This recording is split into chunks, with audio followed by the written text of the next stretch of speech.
First? Oh, okay, thank you. First, it's A and B thing. Sorry. But first. Did you do your B? No. Oh. No. We'll come back to your B. Oh, it's okay, it's okay. All right. I'll bother you later. All right. Well, if no one comes in this room, I'll fucking talk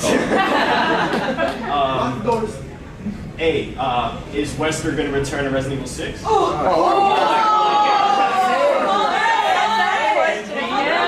And B, you have to wait till which character do you like more? Do you like Wesker or do you like Legion? All right. One, you're deluded. Two fucking rockets to the face, buddy. He's in lava. Hey, he's a rocket. Even in slow-mo. He's Wesker, it doesn't matter. Doesn't matter.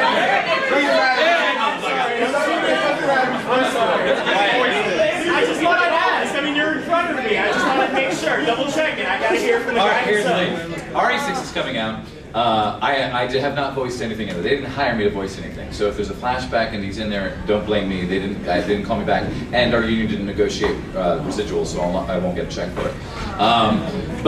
So I definitely not as of now. I mean, who knows? They could call me last minute and I go in there and do something. The last 2 minutes. Nice. Hey, bring me in, baby. But guys, Wesker Jr. will be in there. That's I'm still mad about that. And Troy Baker is an awesome voiceover guy. And he's also beautiful and he can sing. Well, I'm contribute you. Say what? I'm meaning Jacob to contribute you. Just contribute. Bless your heart. No, you had a baby. What was the B? B is who do you like more, Wesker? Right. As playing as in character, who do you like more? Well, you see, here's the thing. It's like if it was just straight going to the mic and doing the character, they're very equal in a lot of ways. But obviously Wesker, because, well, and this is why some people don't like my performance, it's at least what they let me do and what they want me to do, is I get to get a little cheesy with it. That's what makes it awesome. Yeah, but and other people go, that's horrible, it should be more kind of restrained, Richard Wong, and this is what we're having. Oh, beautiful. But I prefer to be, you know, this is what we're having, and if you don't like it, I'll kill you.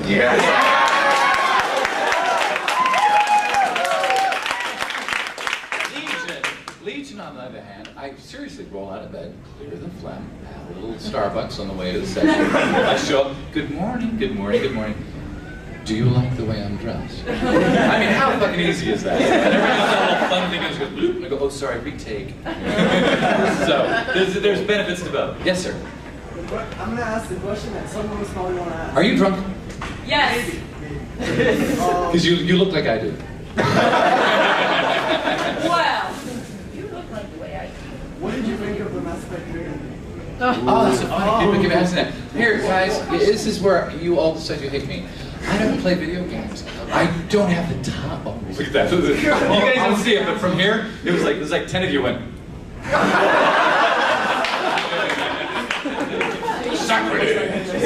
I want to, but you know, and maybe you'll find this out when you get to my ancient age. But you know, I gotta whore my career. I'm always promoting. If I'm not promoting, then I'm working. If I'm not promoting or working, I'm depressed and in bed. So, which would be a good time for video games, I guess. But then I gotta learn what does this X do.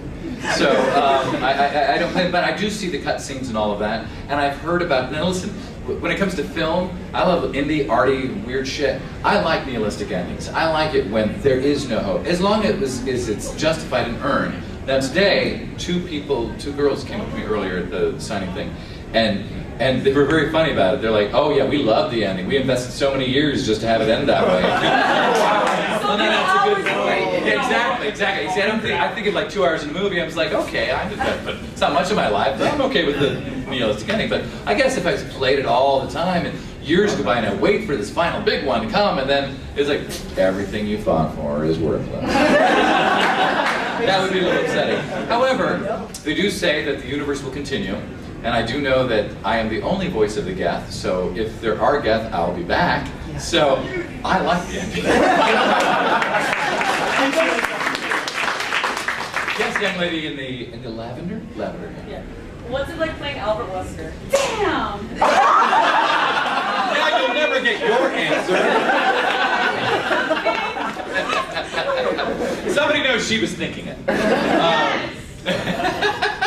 I'm going to sell it to both of you. Both of you beautiful. Okay. Beautiful young ladies. What does that mean? I don't understand what the question. Okay, Let her explain. Let her explain. how does it feel like to play the most badass character in video game history? Do you guys agree? Oh, can I get a whoop whoop? Listen, it's funny. It's because the first game that I did as Wesker was Umbrella Chronicles. And I was supposed to do. They had played Peter Jessup's voice. I was supposed to do his thing, and it was another gig through this lovely company that I worked through. They're kind of small, and I did the thing, whatever, and it was neat, and it's nice to play a baddie. But then afterwards, when I told a friend that I was informed about it, I'm like, oh shit, this is actually pretty big. When I got the call for RE5, yeah, baby. When I got the call for RE5, I was like, what the fuck? I go, I'm really happy they're having me back. And it wasn't even an audition, it was like, we're booking you. But we want you to audition for the mocap part of it.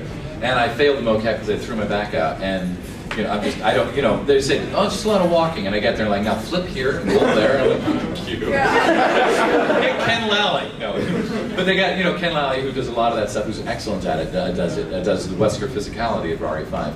But I was excited when I got the RE5. Then I knew what I was doing. But then I also realized but then I get in the booth and the first thing they play is Richard Waugh. I'm like, shit, I was ready with Peter Jessup, with the little marbles and more. And Richard Waugh is the other. But then I get to change with the injection and all of that. And then, of course, I've got a different director who's got his own spin on it, Liam Neeson. Wow. Yes. Liam Neeson directed me. Liam O'Brien, who's an awesome guy, and he's very, he's very animalistic and primal in the way he goes. And of course, the character's going that way, so he kind of helped bring it that. So once we went there, I was able to throw in a little more of my spins and stuff. So it was a nice evolution. So doing the actual process of it, great, because it's cheese. I get to eat some scenery, and that's all nice. I know it offends some people, but fuck them. So it was a good gig, and they paid me, not them. And then of course afterwards, and I've just the fandom stuff. Everybody who's like contacted me since then, and there's a group on Twitter that's trying to get me on The Walking Dead as an actor because I do on-camera stuff. Yes, I mean you guys are fucking awesome. So we don't know how that's going to turn out or not. They got 1,500 signatures and they sent it to the producers who know about it. So we'll see if and I donated $1,000. It was $1 per signature to 1,000 signatures. And they went to 1,500 and I said, it's $1,000 per and then I met with some of them and we did the donation and all of that. But that's all fan driven. I mean, had I not done that game, I'd still be working this other stuff I've done in my life, the TV shows and all that. I just would have not met these thousands of people, literally thousands of people on my Facebook page and Twitter, that like are just so cool. I mean, and we all grow in life and change, and eventually, like I used to, everything in my life was Pink Floyd, and now I'm like, oh, Pink Floyd, whatever. I still like them, but I'm not driven. And eventually one day you may not be driven to these things, but you look at them more nostalgically. But during this time that you're driven for it, you've made another guy who's not usually so, passionate about something, very happy. And you've made me passionate about something, that I didn't know I could be passionate about. You made me passionate about Resident Evil and Albert Wesker, so I thank all of you guys for that. Question? It's a Mass Effect question. How did, because I know there's not a lot of characters that get referred to as it. Like, how do you feel about, like, for the entire game, we didn't refer to as it. It was never he, she, and I personally had a problem with that because it was like, I like this guy, I like this Geth, but it's being referred to as it. It was never he, she, and I know like it's a robot, but you come to love. So how does it feel playing a character that's it? Well, it's funny. It doesn't bother me because I had put my penis between my legs. I stood there like Silence of the Lambs. Do you have that image yet? Because I can stand it's kind of funny because that never really, it never really occurred to me. And I knew that they were going to put heavy effects on the voice. So, but it is funny because it's but it's obviously got a masculine quality just in the sound that the voice comes out. But you need that when it's something that holds. No, you don't need that. Actually, you can have a very feminine, pretty voice and still blow your brains out. So, I'm sorry, I don't have a real. It just never entered my mind. But I'm also I'm like that. I mean, I was a kid in high school called faggot and beat up, and I skipped PE for a whole year. Got an F. I was talking to Charlie about that. It's like, I mean, it's the whole gender, you know, bi, gay, straight, all of that stuff. I know that seems like I'm a tangent, but it's not. It's kind of a little attached to, you know, it doesn't matter to me. So it doesn't enter my mind. But no, you know what I'm saying? It's like it's. I'm hearing Legion right now speaking to me.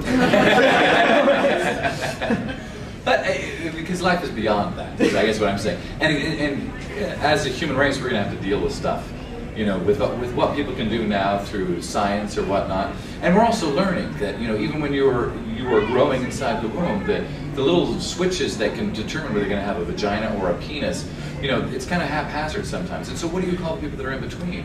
I mean, for instance, and I don't know if this is apocryphal or not, but what's her name? Tony Randall's daughter. Tony, oh my God, what's her name? She was, no, but that's another, it's again another type of example. No, she was, Total Recall, the female lead in Total Recall.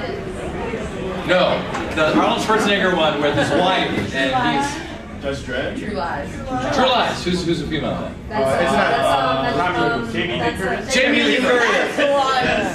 Might as well just have Halloween. But Jamie Lee Curtis, according to mythology or whatever, was born a hermaphrodite.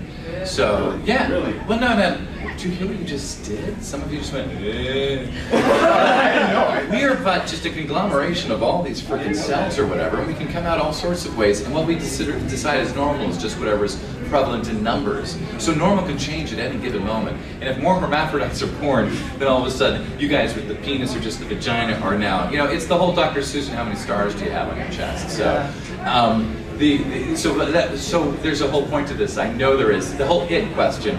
And that I think that as a species, we're starting to understand that sexuality, but more than sexuality, even gender identity, all of that is a never-changing thing. So what is gender? Is gender how much hormones are being shot and what types of hormones? Or is it how you perceive in the mind? Is it the shape of the brain? Is it what genitalia you have? There's so many different scenarios that can be brought up that can start to fuck with your mind. So at one point you go, it is no longer a put down. It is just another way of trying to encompass what you don't understand. Please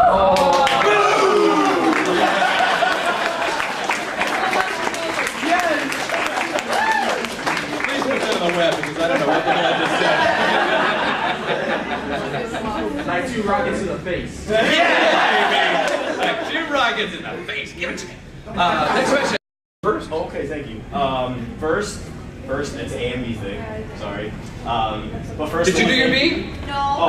We'll come back to your B. Oh, it's okay, it's okay. All right. I'll bother you later. All right. Well, if no one comes in this room, I'll fucking talk all the time. A. I just thought I'd ask. I mean, you're in front of me. I just wanted to make sure. Double checking. I gotta hear from the All guy right, here's the himself. thing. RE6 is coming out. I have not voiced anything in it. They didn't hire me to voice anything. So if there's a flashback and he's in there, don't blame me. They didn't call me back. And our union didn't negotiate. 2 fucking rockets to the face, buddy. He's in lava. Hey, he's a rocket. Even in slow-mo. He's Wesker, it doesn't matter. Doesn't matter. Is Wesker going to return to Resident Evil 6? Oh.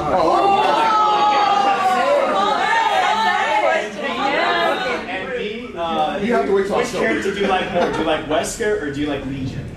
All right. One, you're deluded. So I won't get a check for it. So I definitely not in it as of now. I mean, who knows? They could call me last minute and I go in there and do something. The last 2 minutes. Nice. Hey, bring me in, baby. But guys, Wesker Jr. will be in there.